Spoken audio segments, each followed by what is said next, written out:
Arsenal, they're about to go big in the transfer market, and it's got to be exciting times to be an Arsenal fan because failing to win the Premier League has exposed Arsenal's needs for some serious world-class talent. And in the transfer market, the upcoming summer transfer market, Arsenal plan to get busy, and they're getting busy early. But before we get started, please make sure you like, subscribe, and turn on the notification bell to stay up to date with all the latest transfer news and rumours. And if you want to stay even closer to the transfer news, then go and follow our other socials. Now, we've been given the here we go from Fabrizio Romano suggesting that Martin Zubimendi is going to sign for Arsenal. An incredible signing this will be because there's definitely aspects to Arsenal's side that need improving. The focus primarily is going to be on a striker this season, the typical number 9. I know Arsenal fans are crying out for a number 9 signing, but their first signing could be a defensive midfielder. A £60 million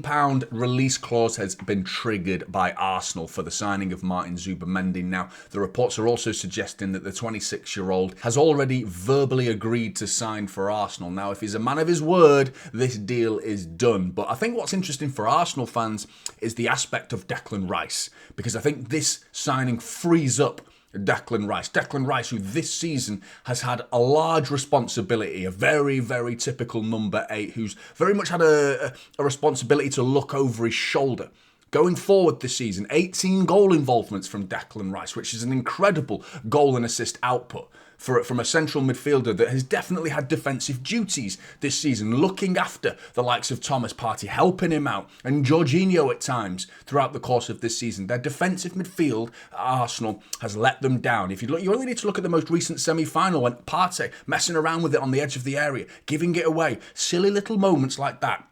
Declan Rice doesn't have those reassurances behind him. He doesn't have that freedom to go forward. The signing of Martin Zubimendi, he is as cool as a customer as you're going to get as a defensive midfielder. The guy just does not lose the ball. Martin Zubimendi's ball retention is fantastic. You only need to go to the Euros final. When Rodri came off at half-time for Spain, on came Martin Zubimendi. Spain looked exactly the same. There was no difference. So to have that level of composure to the standard of Rodri, and you're putting that behind the likes of Declan Rice, who's getting 18 goal involvements with a defensive midfield behind him that's nowhere near to the levels of Martin Zubimendi, this has to be an exciting signing for Arsenal fans, and it's one as a Manchester City fan that I find absolutely sickening. It sickens me to my stomach, I'm not going to lie. It's a horrible signing for a Manchester City fan, because I think this is great news for Arsenal. Now, as you know, we like to give our transfer stories a chance out of 10. Martin Zubimendi to Arsenal looks like it's all but done. I'm going to give it a 9. I'm not going to give it a 10 because you never know. Rumours are out there that Real Madrid might swoop in late for this Martin Zubimendi signature, but still, I think this one's all but done. Now, moving on to David Ornstein. Now, David Ornstein has reported that Newcastle's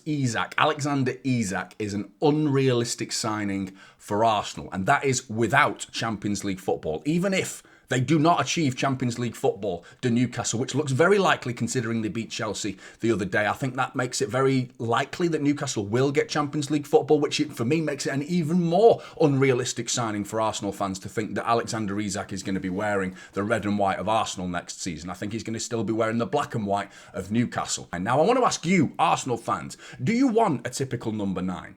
Do you want a more of a false 9? Do you want the out-and-out focal point up front? Because I think there's an argument to suggest that there's teams out there, the likes of Barcelona this season, playing with Lewandowski on the bench more often than not. And in big games, they play with a false 9 system, which has definitely worked for Barcelona, and they play some scintillating football. Manchester City have won Premier League titles. While Gabriel Jesus was in the squad for Manchester City, they didn't use him. They used a false 9 system instead. So without strikers, you can still win silverware. Hanging your hat on the idea that a striker is the sole reason to not win silverware, is that an oversimplistic way of looking at things? Or is it just that simple? Arsenal need an out-and-out focal point. Arsenal have to up their game in many, many departments for them to be genuine title challengers next season, because everybody has fallen behind Liverpool. But the idea that Arsenal could be signing Benjamin Sesko, S-E-S-K-O, singing S-E-S-K-O. Arsenal Fan TV, you can have that one for free because you know full well they'll be singing that. If they sign Benjamin Sesko just like they did Declan Rice, I can guarantee you right now, That'll be the first thing that you hear coming out of Arsenal Fan TV. You can have that one for free.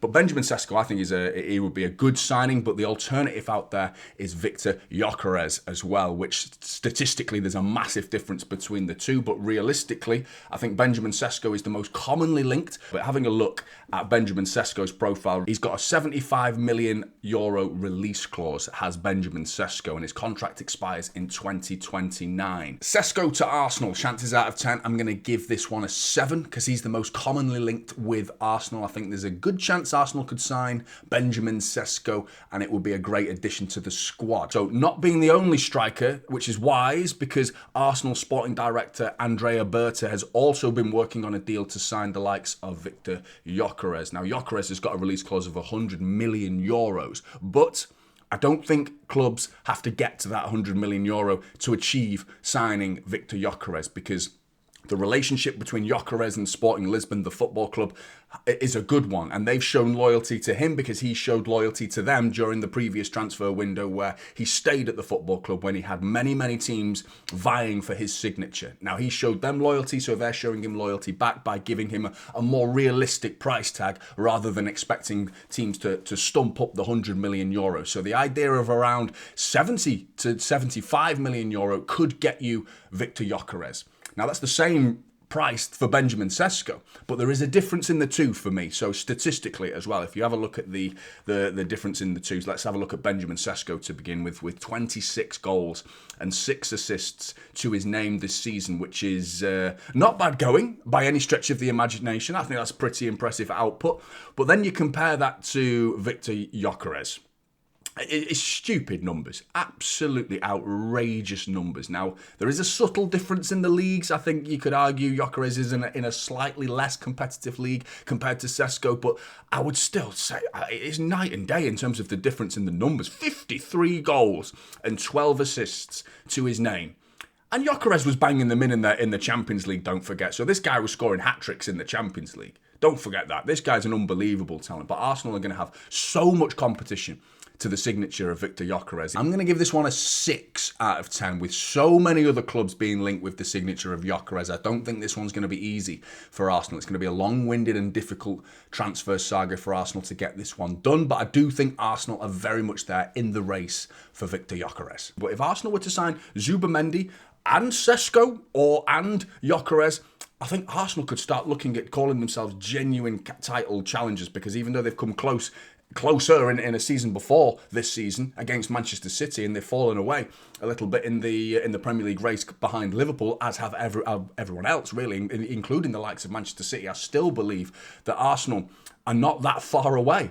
You know, you look at the core of their squad with Saliba and Gabriel, I think those two, and David Raya at the back, I think they've got the foundations of a defence that keeps clean sheets. They add Zubimendi to a defensive midfielder to protect that defence. I think they could up their game a little bit when it comes to creativity, because Saka is brilliant and he's definitely got the output. I think Odegaard goes missing in big games, so there could still be another addition that may help Arsenal. But could that be Declan Rice? Declan Rice could step up and see his 18 goal involvement from this season getting into the mid-20s next season if he's got Zubimendi behind him and not giving him that responsibility to defend quite as much. And then you put a goal scorer like Gyökeres up front, then I think Arsenal fans have every reason to get excited about their title chances next season, and maybe multiple pieces of silverware, which would be very, very disappointing for a Manchester City fan like myself. It would shit is the word. It'd be disappointing.